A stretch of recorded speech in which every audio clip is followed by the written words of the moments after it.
So hello everyone, I welcome you all to Let's Crack UPSC CSE. So history in new series में we will discuss these two topics, Payyanur and Poompuhar. ये दोनों जगहें हैं और इस समय काफ़ी न्यूज़ में हैं. और हिस्ट्री न्यूज़ का मतलब क्या हो जाता है कि बहुत से ऐसे टॉपिक्स होते हैं, जैसे पिछली बार भी कई ऐसे प्रश्न थे जिस वजह से जो पूछे गए थे उनका सोर्स अगर आप देखोगे तो कुछ ना कुछ आर्टिकल पब्लिश हुए थे, या जैसे बीबीसी की एक डॉक्यूमेंट्री बनी थी और फिर आपका उसमें प्रश्न था. तो यहाँ पे कुछ ऐसी जगहें हैं पयानूर और पूम पुहर जो कि काफ़ी न्यूज़ में हैं. So we are going to discuss these two places. ये दो जगहें हैं, क्यों इंपॉर्टेंट है वो भी बहुत ज़्यादा इंपॉर्टेंट आपका हो जाता है क्योंकि हिस्टोरिकली बहुत ज़्यादा इंपॉर्टेंट प्लेसेस हैं. So this session is presented by me, my name is Saurabh Pandey. तो प्रश्न आप देख लो किस तरीके का जो प्रश्न है वो आपके लिए फ्रेम हो सकता है. Payyanur has been in news recently, identify the correct statement. It is situated on the bank of Perumba river. Simon go back protest in Payyanur. ये प्रोटेस्ट भी आपका हुआ था. आपको आंसर देखना है, इस पूरे सेशन को देखना है और उसके बाद आखिर में you have to answer this question. तो स्टार्ट करते हैं. पहला जो टॉपिक है, पहला जो प्लेस है दैट इज़ पयानूर. पयानूर क्यों न्यूज़ में है, इसका रीज़न क्या है? क्योंकि जो केरला है, केरला की जो सरकार है उसने प्लान किया है महात्मा गांधी स्मृति म्यूजियम बनाने के लिए पयानूर में. पयानूर जो है ये महात्मा गांधी स्मृति म्यूजियम यहाँ पे बनाया जाएगा. अब ये जो पयानूर है ये किस रिवर के बैंक में सिचुएटेड है? पैरुम्बा रिवर. ये आपको याद रखना है. The name of the river is Perumba river. अब इसमें कई सारे जो इंपॉर्टेंट फैक्ट्स आपको ध्यान में रखना है व्हेन यू टॉक अबाउट पयानूर. पहला जो चीज़ याद रखना है, Simon go back. Simon go back की बात किया जाए तो साइमन कमीशन के खिलाफ 1928 में जो प्रोटेस्ट हुआ था उसमें जो प्रोटेस्ट हुआ था वो यहाँ पे हुआ था. काफ़ी ज़्यादा प्रोटेस्ट हुआ था और कई सारे जो लीडर्स थे उन्होंने एक इम्पॉर्टेंट रोल प्ले किया था साइमन कमीशन प्रोटेस्ट में. इस जगह पे जो पयानूर में जो प्रोटेस्ट हुआ था, जैसे कुछ नाम आपको याद होना चाहिए या आप नोट कर सकते हैं. दैट इज़ मोयारात सनकरन, ये आपको याद रखना है. उसके बाद ए लक्ष्मणा, ये नाम भी आपको पता होना चाहिए. और एक नाम है एस थेरुम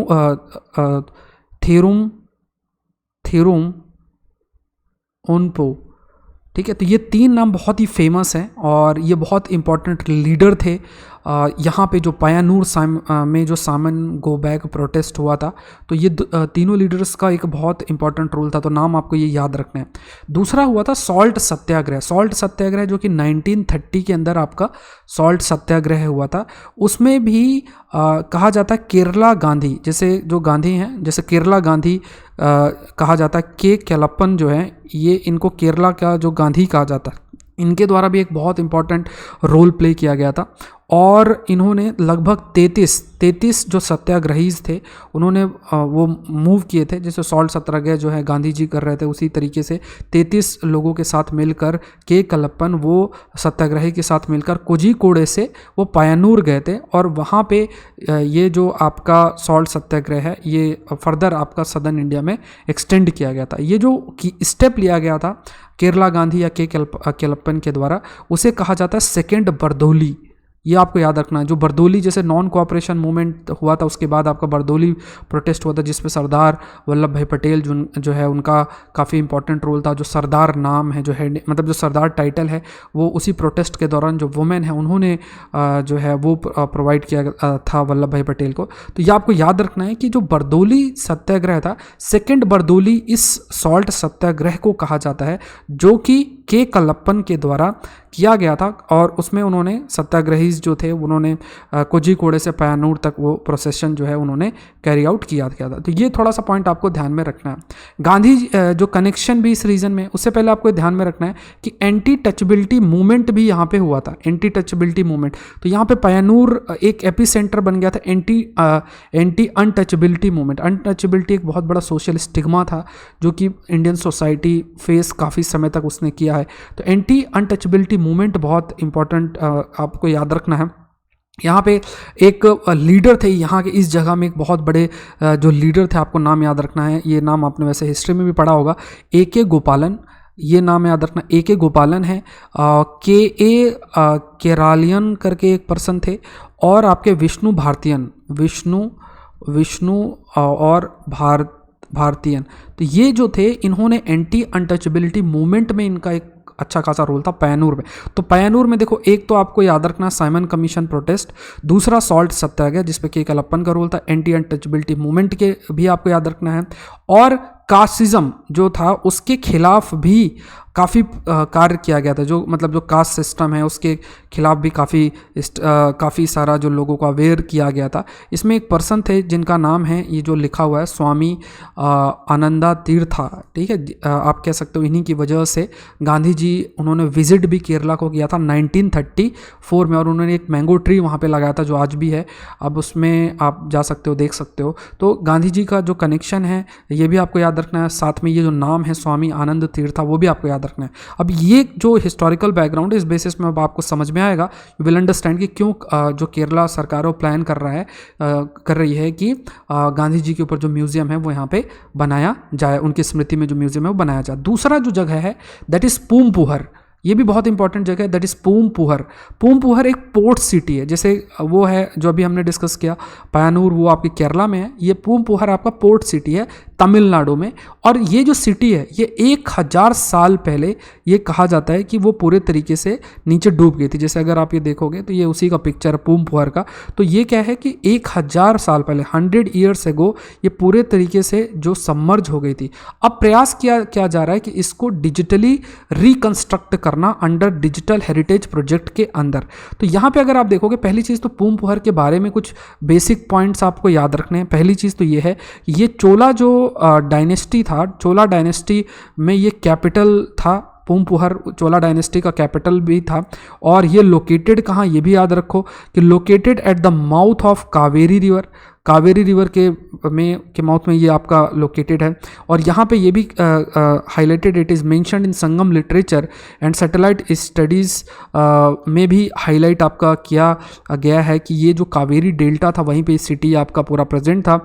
और ये संगम लिटरेचर के अंदर भी पूमपुहर का आपका मेंशन्ड है, ये भी पॉइंट आपको ध्यान में रखना है।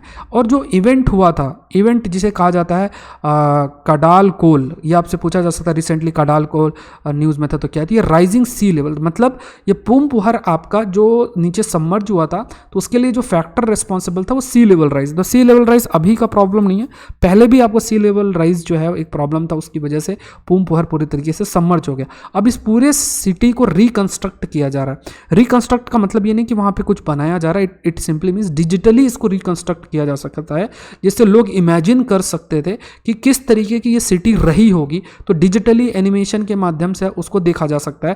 तो ये डिजिटल हेरिटेज प्रोजेक्ट के तहत है। ये इनिशिएटिव साइंस एंड टेक्नोलॉजी जो मिनिस्ट्री है, मतलब साइंस एंड टेक्नोलॉजी जो डिपार्टमेंट है उसके द्वारा लिया गया है। और इसका मेन एम है डिजिटल डॉक्यूमेंटेशन और जो इंटरप्रिटेशन है, जो हमारे टेंजिबल इंटेंजिबल, मतलब जो हमारा हेरिटेज है उसको डिजिटल डॉक्यूमेंटेशन करना। यहाँ पे कई सारी टेक्नोलॉजी है, information communication technology, satellite technology, इनका ये बहुत सारी टेक्नोलॉजी का इस्तेमाल जो है वो करके और पूरा जो हमारा हेरिटेज है उसको डिजिटल फॉर्म में कन्वर्ट करना कि दूर बैठे आप कहीं जो है वो आप उसको एक्सपीरियंस कर सकते हो, ये एक एम है। तो उसके तहत इस पूमपुहर है उसको डेवलप किया जा रहा है। So before question let me inform you, आप अनअकैडमी में मुझसे जुड़ सकते हैं, इंडिया के टॉप एजुकेटर से लाइव पढ़ सकते हैं। Use the code SPLIVE। Agriculture जो ऑप्शनल है वो आपका लॉन्च हो चुका है और बहुत ही ग्रेट अपॉर्चुनिटी है, सितंबर तक आपका कोर्स खत्म हो जाएगा। अभी अगर आप सब्सक्रिप्शन लेते हैं तो इसमें आपको फ्री ऑप्शनल टेस्ट सीरीज़ है। If you are using the code SPLIVE तो अमाउंट विल रिड्यूस बाय 35%। उसके अलावा आपको फ्री ऑप्शनल टेस्ट सीरीज़ है जिसमें 21 टेस्ट है, 5 फुल लेंथ टेस्ट है। इसमें फिर GS का भी टेस्ट सीरीज़ है, 30 टेस्ट वो भी फ्री हैं, 50 टेस्ट प्रीलिम्स के फ्री हैं, आपके बुकलेट्स हैं आपकी जिसमें आपका पूरा सिलेबस से रिलेटेड बुकलेट्स हैं, ये सब चीज़ें। बहुत ही great opportunity, you can use the code SPLIVE Unacademy में जाके और आप ज्वाइन कर सकते हैं। क्वेश्चन देखते हैं जो स्टार्टिंग में मैंने दिया था आपको। Payyanur has been in news recently, identify the correct statement. Bank of Perumba river, Simon go back. तो ये स्टेटमेंट आपका, ये भी स्टेटमेंट सही है, ये भी स्टेटमेंट आपका सही है 1928 में। तो आपका ये जो आंसर होगा दैट इज़ 1 और 2। सो आज के लिए इतना है। होप ये सेशन आपके लिए हेल्पफुल रहा होगा। आप कमेंट सेक्शन में ज़रूर से बताएं अपना जो एक्सपीरियंस है। Thank you everyone, thank you.